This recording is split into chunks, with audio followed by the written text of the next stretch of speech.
thank you. Thank you and good morning. So, Terry, you've given me a very tough act to follow, but one that is emblematic of the kind of leadership that you've shown of this organization and of your police department for years. So thank you, Terry, not just for introducing me this morning, but for your leadership, your friendship, and your thoughtful review of the issues of the day. Let me also thank Vince Tolucci, all of IACP's executive officers for their work on behalf of all of our nation's law enforcement personnel. My friend and colleague Jürgen Stock is here. Yes. I was able to catch the end of your speech, Secretary General of Interpol, a critical partner to the Department of Justice on so many issues from cybersecurity to human trafficking. But let me thank all of you for the work that you've done, not just in putting together this outstanding conference, but throughout the year. Everything that you've done to lead this organization, to lead your organizations in your communities, and to work on some of the most challenging issues of our day. All of you are the backbone of IACP. You're the backbone of your communities. Every day, you and your colleagues literally offer your lives for ours to keep us safe. And I am so grateful for your courage, for your commitment, and for your selflessness. In countless days and in countless ways, you make real the commitment that I know is bone deep in all of you to protect and to serve. And please know that you have a staunch ally, you have a willing partner in this Department of Justice. It is such a privilege to join you here. It's the 123rd annual gathering of the IACP, the world's oldest association of police executives, the world's largest association of police executives. You all have been in the forefront clearly for generations. You provide leadership in maintaining high standards, advancing new policies, and promoting the best practices in the law enforcement field. But that is not an easy role to play, especially now when policing issues have come to rest at the heart of so many points of contention in our society. Leadership, particularly in these times and on these issues, places you at the center of controversy. And I know that none of you have shirked from that. It opens you up to criticism. It requires you to take risks. But without courageous leadership, the courageous leadership of IACP and all of you in your communities, we cannot create positive change. And you all should take enormous pride in your willingness to stand in the vanguard, because I want you to know that I am so very proud of you. I am. You were leaders in 1893, you're leaders today, and you're engaging in the work of our time, the work of improving relationships between law enforcement officers and the communities that we serve. Every day, brave officers like you serve your communities with honor, integrity, and distinction. That's the hallmark. That's the norm. I've seen your outstanding efforts firsthand. During my time as a federal prosecutor in Brooklyn, I worked side by side with dedicated members of the rank and file. I learned from them. I was a better prosecutor because of them. And as Attorney General, I have had the incredible privilege of traveling this great country of ours to talk to you, to talk to your rank and file at roll calls, to listen to your suggestions, your ideas, and to personally thank you for your service. Whether I was in Orlando after the shooting at the Pulse nightclub, or in Baton Rouge at the memorial service for officers who were taken far too soon, or in Newark, where I met with the officers who risked their own safety, who still carry the injuries from arresting a man suspected of a terrorist act in New York and New Jersey. One thing has always stood out to me, whether I am on East Coast, West Coast, in the middle of this great country, your dedication never wavers. It doesn't. Your courage never fails, despite the very real dangers that you face. And I have written far too many letters to the loved ones of officers who've given the ultimate sacrifice in the line of duty. Officers like Leslie Zarebny, Jose Gilbert Vega, taken from us just this past month in Palm Springs, not far from where we are today. There is no question that the American people owe their law enforcement officers a debt of gratitude that can never be fully repaid. It's impossible. And so let me take this opportunity as an American and as the Attorney General of these United States on behalf of all Americans to say thank you. Thank you for all that you do. You deserve to hear that every day, and I'm honored to be able to say it today.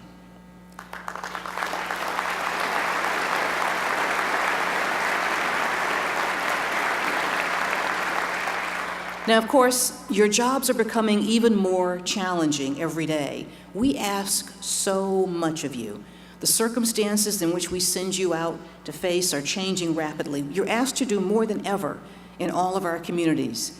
In fact, we call on you to respond to all the issues facing our communities today, whether they are falling within traditional law enforcement or not, ranging from homelessness to drug addiction to mental health issues. You may be asked to enforce laws that you may not agree with or enact policies that you would not have chosen. And through all of that, you are often the only face of government in your communities.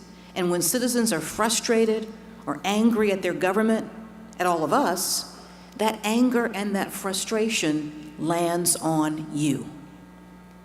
These are difficult times. These challenges are just some of the reasons why it's more important than ever to work on the relationships with the communities that we serve. But in so many of these communities, particularly communities of color, the bonds of trust between citizens and police have been frayed. And although this issue is as old as America itself, deeply rooted in our history's long and painful history of racial tension, the latest iterations are as recent as the evening news. And I know that this places exceptional pressures on you, the men and women who wear the uniform. But I also know that across this country, you and your colleagues are rising to this challenge, because I've seen you do it. I've been the Attorney General now for almost a year and a half. My first day on the job, the day I was sworn in as Attorney General, was the day of the funeral of Freddie Gray in Baltimore and the day that violence broke out that evening. And in considering how to respond, I looked to the field of law enforcement. I looked to all of you. And shortly after taking office, I embarked on a 12-city community policing tour in order to learn about what communities across this country are doing to surmount the difficult past and to build brighter futures. In phase one of the tour in 2015, I traveled to 6 cities that are taking courageous steps to overcome the history of troubled community police relations. And in phase 2, I visited 6 cities that were doing exceptional work, truly outstanding work, in implementing the 6 pillars identified in the final report of the President's Task Force on 21st Century Policing. But everywhere I went, whether it was a large city or a small community, whether it was an urban area or one with fields around it, everywhere I went, I saw it. Law enforcement and community members coming together to improve life for all their residents. I saw citizens and law enforcement members replacing stereotypes and suspicion with understanding and with outreach. And I saw proof that we are not fated to accept this division between community and police. And I saw the proof, the living work being done every day by all of you, that if we can summon the will, we can begin to close the fault lines in our society. I was incredibly moved and I was inspired by the great work that's happening around this country. It's not just happening in the field, also. The work that IACP is doing to restore trust and improve cooperation is so important. It's really vital. It provides guidance to the field. It supports you in these efforts. And you've got so many outstanding programs, like the Institute for Community Police Relations, which the Department of Justice is incredibly proud to help fund. You are helping to bridge those divides. You're helping to close the rifts that we've seen. You're also making it clear, what we all know, that law enforcement officers are not separate from the communities that they serve, but they are part of the communities that we serve. And you're doing your part to realize the promises that define our country, the promises of liberty, justice, and equality for all. Now, the Department of Justice, and indeed the entire Obama administration, is lending its full support to that vital endeavor. Our roadmap, our guideposts, is the final report on the President's Task Force on 21st Century Policing, released last year.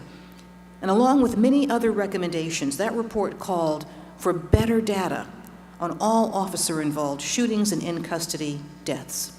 Now, we've been talking about this for a long time, and we all know that this information is essential to an informed and a productive dialogue about policing practices. And on Friday, I was proud to announce that the Justice Department is taking a number of steps to enable the nationwide collection of use of force data. Most notably, the FBI announced its National Use of Force Data Collection Program in the Federal Register, and the Bureau of Justice Statistics issued a proposal for collecting death and custody data from state and local agencies. Now, these are preliminary actions, but their significance is unmistakable. And again, they represent a time when we turned to you for help and assistance. They represent the framework for initiatives that will allow all of us to gain what we have sorely lacked, an accurate picture of what's actually happening out in the field. Better information helps everyone. But it is hard work to put something like this together. We could not have done this without you. It simply would not have come together. We've only come this far because of the leadership of our state and local partners, and many of you are in this room. You work with the FBI to create its collection portal. Your work will make a difference. It will. In the days ahead, I know that we will continue to work together and develop these systems for all of us. Now, the Department's data initiatives exemplify our commitment to implementing the task force's recommendations in our own work. But the real impact of community policing is felt at the local level. And that's why we're working in so many ways to help local agencies adapt best practices of community policing in their own jurisdictions. And again, IACP has been a valued partner in this effort, especially through the Initiative to Advance 21st Century Policing. This groundbreaking program, a partnership between IACP, CNA, and the Department's Office of Community-Oriented Policing Service, you know it as our COPS office. It gives 15 jurisdictions expert guidance and hands-on assistance as they implement the task force recommendations. And together, we are creating a series of model districts that other municipalities can learn from. And I want to thank you also for your critical support of this promising venture. We could not have done this without you, and I thank you. Now, the partnerships that we've been able to forge with groups like IACP are just one way that we're working with local authorities to improve community police relations. And when tensions erupt into unrest, as they did last month in Charlotte, North Carolina, our Community Relations Service sends mediators to help ease tensions and facilitate dialogue, giving communities the space they need to begin the healing process. Through our collaborative reform process, we work with police departments nationwide who seek policy assistance as well as the latest in training and assistance.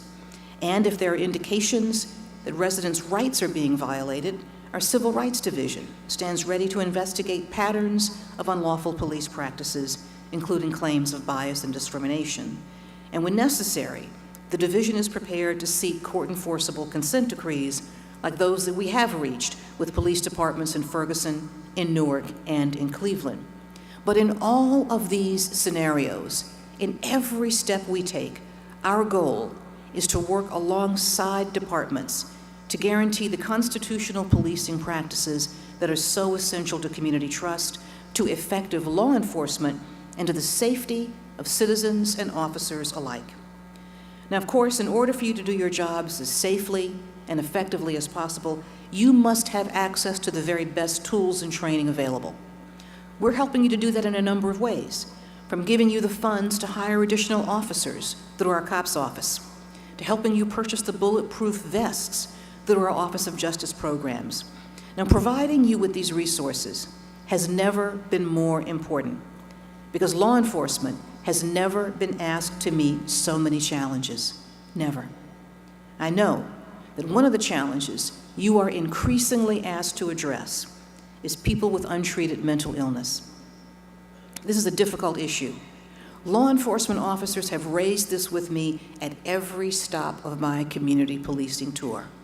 And we all know that without the proper training and resources, encounters between officers and individuals in a mental health crisis can quickly become dangerous for everyone involved. And we have to do more to help you respond. We have to. Now, obviously, that begins with improving services for individuals in need of specialized care, because mental illness is first and foremost a public health issue, not a law enforcement issue. And the Obama administration has taken a number of steps to expand access to mental health treatment and services.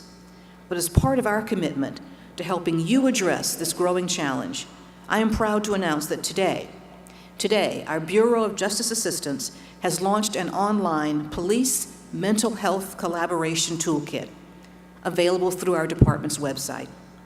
And this toolkit is designed to be a one-stop learning center to help departments across the country craft comprehensive responses, offering guidance on everything from building relationships with behavioral health agencies to educating officers to be safe in encounters with people in mental health crisis.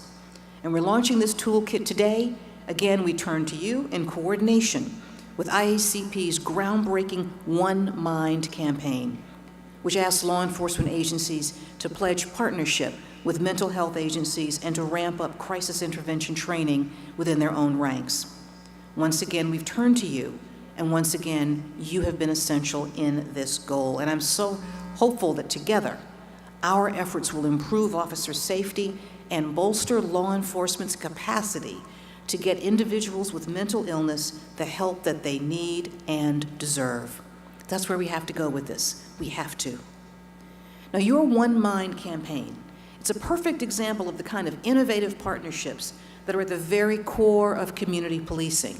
These partnerships enable more effective responses to the challenges of our time, which have gone so much further than just crime, but include poverty, health, education, employment.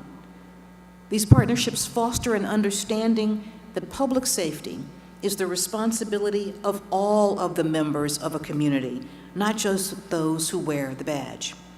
And above all, these partnerships remind us that a community is defined by so much more than geography. That's not how we limit ourselves in this country.